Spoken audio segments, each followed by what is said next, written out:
皆さん、こんにちは。なつきです。ご視聴いただきありがとうございます。このチャンネルでは、創価学会員の男性と結婚した私の体験をお話しします。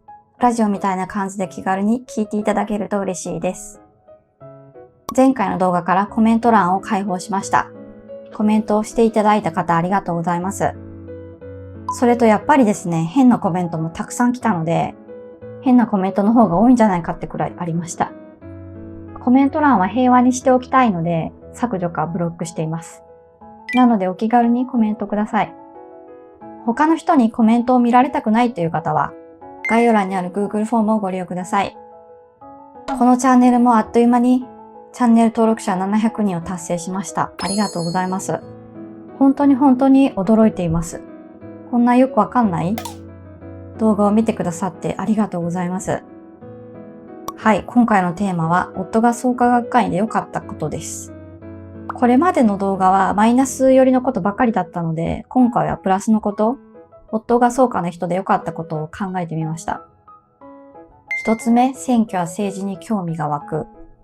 夫と結婚する前も選挙に行っていましたけど、毎回必ず行っていたわけではなかったと思います。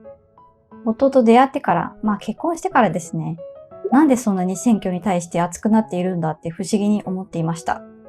だから傍観者から当事者に変わったというか、当事者とは選挙活動をしているわけではないのでちょっと違うんですけど、政治は関係ないところの話ではないと思えるようになったという方が合っているかもしれないですね。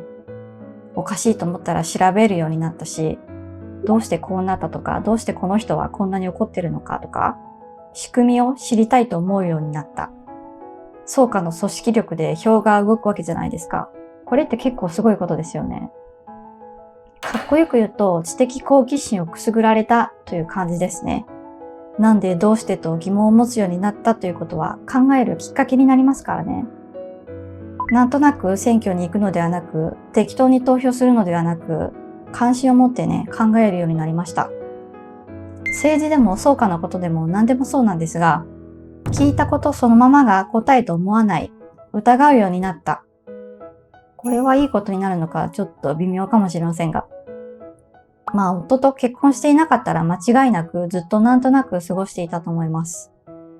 ふわっとぼかしていますが、今はある選挙の選挙期間ですが、情報を鵜呑みにするのではなく疑ってかかる姿勢を持ってください。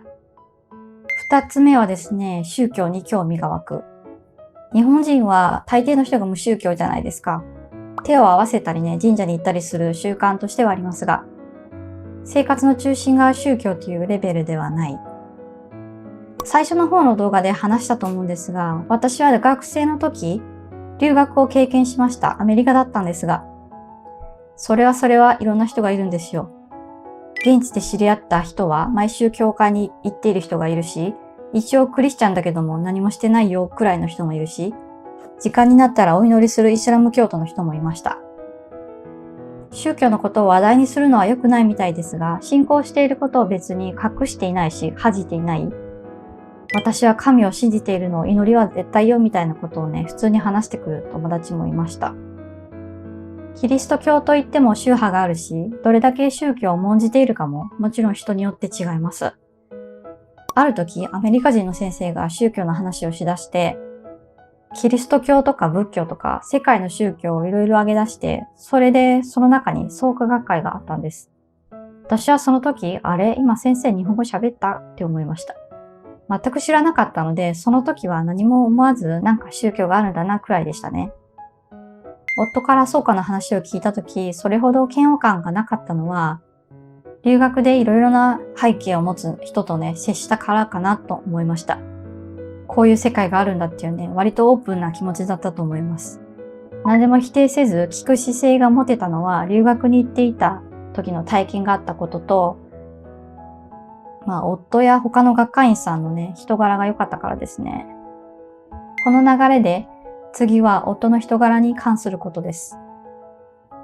夫は頼りがいがある人だと感じたことです。学会員さんは会合とかで挨拶したり、人前で喋ったりしますし、人によりますけど普通に生活していたら関わらなかったいろいろな人と交流できるので、自然とコミュ力はつきますよね。それと人前で話す経験が増えるから喋り慣れている。さらに役職がつくと統率力、リーダーとしての責任が必要になってくる。役が与えられると、最初はそのリーダー職が嫌だったとしても、リーダーになっていくんですよ。ちゃんと意見を言うべきときは言うとかね。だから私は夫にかなり頼っています。まあ基本私みたいなおばさんって舐められるんじゃないですか。だから業者の人と交渉したり、コミュ力が必要なときは頼りますね。夫は会社での評判もいいみたいです。プレゼンが上手とかね、言われているようですね。もともとの性格もあると思いますが、夫は学会活動を始めてから変わったと言っていました。はい、その流れで次は、親の評判がいい。私は夫が草加であると自分の親に伝えたのは結婚した後だったんですが、うちの両親が夫が草加の人だと知る前と知った後、夫や夫の両親への態度は変わらなかったんです。その理由は夫の人柄かなと思いました。誠実、真面目、ハキハキしている、優しそうとかね。こうやってうちの親はかなり褒めていましたね、夫のことを。私の両親は今70代の年齢ですけど、それくらいの年齢になるとかなりの人と接してきているから、どんな人かはすぐ見抜けたりするじゃないですか。私の父親はずっと会社員でしたしね。それに私は3人兄弟ですが、私の兄弟からもいい人って言われていますね。私の姪っ子からは、誰々のお父さん優しさが滲み出ているねって言われました。ちなみに私の父親と夫の父親は一緒にゴルフに行くくらい仲がいいです。人格や人柄は育ってきた環境の影響を受けると思うんです。夫の人柄の良さはもちろん夫の両親のおかげですけど、学会活動で鍛えてもらったからなのかなとも思いました。ちょっと余談なんですが、私の実家でね、法事があった時、実家はもちろん草加ではないですよ。おそらく1時間以上ね、お経を聞いていた時がありました。唱えるのはお坊さんだけで、自分たちは正座しているだけなんですがね。で、正座を崩す人がほとんどでしたが、夫はね、最後までずっと正座をしていて、私の母親にね、すごいねと言われていました。長時間正座できる。これはいいことでしょうか。ちなみに夫はこの時、他のお経を聞けてね、面白かったと言っていました。はい、次は知り合いが増える。学会風に言うと同志が増える、仲間が増えるってことですね。草加の人ってだけですぐ初対面の緊張する壁がなくなって仲良くなれる親近感が湧きます。私の場合は今はもう草加から離れましたが、この人草加なんだとわかるといい人だからって安心するところはありませんかね。何年も前の話ですが、職場の同僚と話していて、私実は草加なんだよねと言われたとき、すぐ私もって言いました。それだけですぐ仲良くなりましたね。ちょっと苦手だなと思っていた人だったんですが、秘密を共有して仲良くなったかのような感じでした。その方も味方でしたしね。こちらの介護に参加してみたという動画でも話したような気がしますが、近所にね、知り合いの方がいると安心するんですよ。それと夫の知り合い経由で交友関係が広がったこともありました。あと、これは結構内緒の話かもしれないんですが、学会員さんが経営しているお店の商品を買うときは、学会員さんにはね、特別にサービスしてくれる方もいました。学会員さんはたくさんいて、本当にいろんな人がいるので言い切れませんが、学会員さんはね、人格者というか、いい人ばかりなんです。だからそういう方と知り合いになれるということが良かったですね。はい、ということで、5つかな？夫が草加の人で良かったことを話しました。おまけでもう一つ。前回のコメントで返信としてコメントをさせていただいたのですが、金縛りにあった時ね、南無法蓮華経と心の中で唱え続けたことがあります。無意識だったんですが、相当怖かったんでしょうね。普段承題なんかしないんですが、夫の承題している声を聞いていたからかもしれません。これも夫が草加でなければなかったことですね。宗教の話は内容によっては YouTube から怒られる可能性があるので、このチャンネルを作るか迷いました。でも宗教や政治の話はしてはダメみたいな空気があるような気がしますが、もっと話題にするべきだと思いますね。誰かの一声で議論するきっかけになるかもしれません。自分には関係ないと思って無関心でいることは結構危ないと思っていて、仮に夫が変な壺を買おうとしていたら説得して止めなきゃいけないので、どうしてね、買おうとしているんだって知ろうとすることは必要だと思います。ちょっと例えが変かな。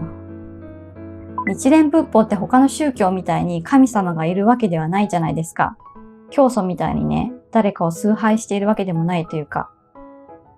この流れで、前回の動画にいただいたコメントの中で気になったコメントがあったので紹介します。はじめまして、未活になって10年の60代男性です。政教啓蒙の成果を会合で言われるので嫌になりました。でも信心は諦めないで最後まで貫いた人が勝つと思います。僕は負け犬。はい、コメントありがとうございました。学会員さんってよく戦うとか勝つって言ってるじゃないですか。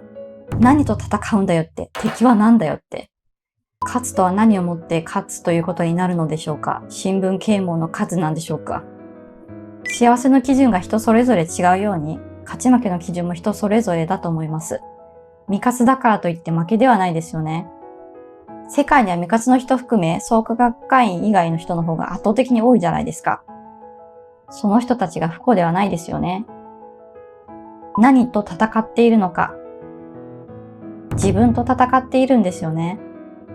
新聞啓蒙を目指して戦うと決めて戦った結果、目標達成できなかったイコール負けと思うか、勝利の基準が新聞啓蒙ならもう負けになるということであって、その方の人生が負けたわけではないし、学会活動から離れることが負けではないと思います。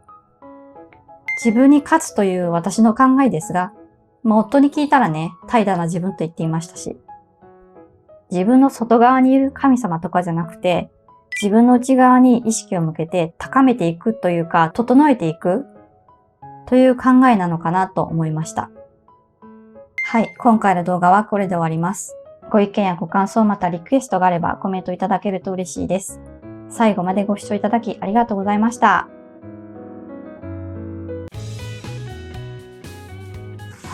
熱い。めっちゃベタベタする。